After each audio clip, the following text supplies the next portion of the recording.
اگرچہ کہا جاتا ہے کہ دنیا کا سب سے بڑا جادوگر سامری تھا، جس کا ذکر قرآن پاک میں 3 بار کیا گیا ہے سورہ طٰہٰ کی آیات میں،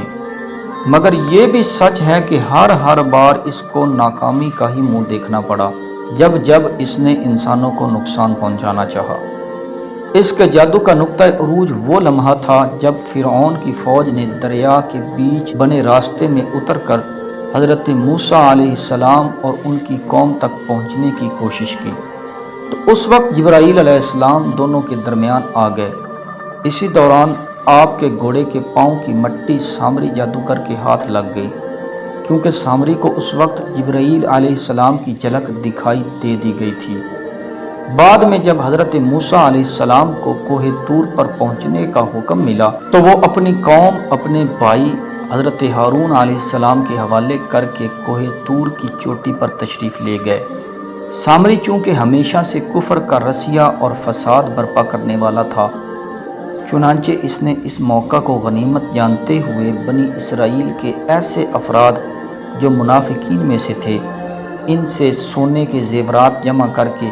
انہیں آگ میں پگھلایا اور ایک چھوٹا سا سنہری بچڑا بنا ڈالا،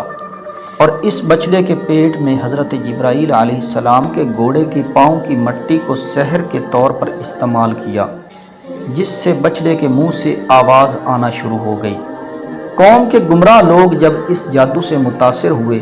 تو وہ ان سے مخاطب ہوا کہ ہم سب پر لازم ہے کہ اب اس بچڑے کی پرستش کریں۔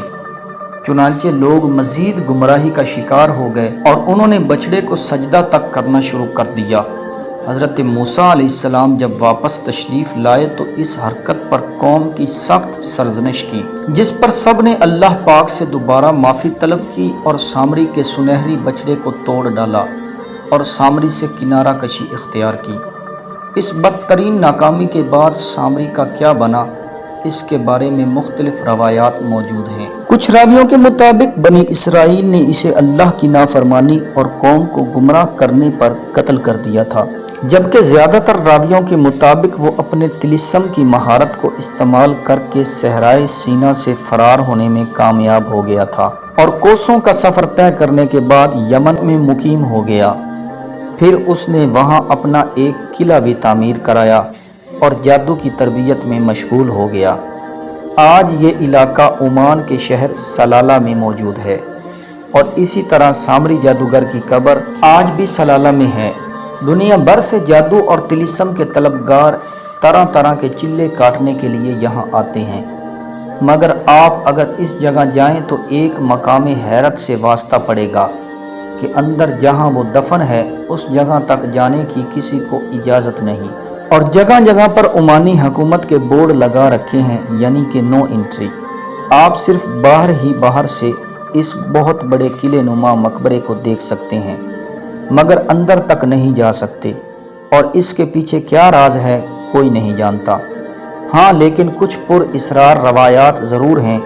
جو کہ داستان کے طور پر وہاں پھیلا رکھی ہیں، شاید لوگوں کے دلوں میں خوف بھرنے کے لیے، مگر ان کا مجھے کوئی بھی پروف نہیں ملا۔ سلالہ کی خواتین جن کا اس علاقے کے آس پاس قیام ہے، ان کو ہمیشہ ایک لمبا برقع زیب تن کرنا پڑتا ہے، اور یہ برقع ان کے پیچھے گھسیٹتا رہتا ہے۔ اس کے بارے میں وہاں کے مقامی لوگوں کا یہی ماننا ہے کہ سامری جادوگر سے علم سحر سیکھنے والے افراد اپنے برے مقاصد کے لیے خواتین کے پاؤں کے نشانات لے کر ان پر جادو یا سحر طاری کر دیا کرتے تھے۔ چنانچہ وہاں کی مقامی خواتین نے ہزاروں برس پہلے سے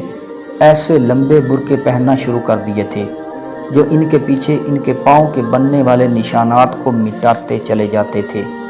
یہ روایت کچھ قدیم ترین گھرانوں میں آج بھی قائم ہے،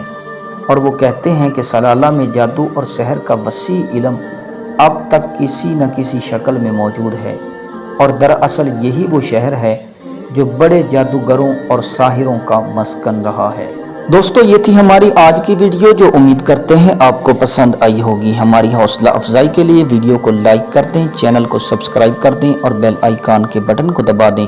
تاکہ ہماری آنے والی ہر ویڈیو آپ تک بر وقت پہنچتی رہے۔ ایک نئی ویڈیو کے ساتھ انشاءاللہ پھر ملیں گے، تب تک اپنا اور اپنوں کا خیال رکھیے گا۔ اللہ نگہبان۔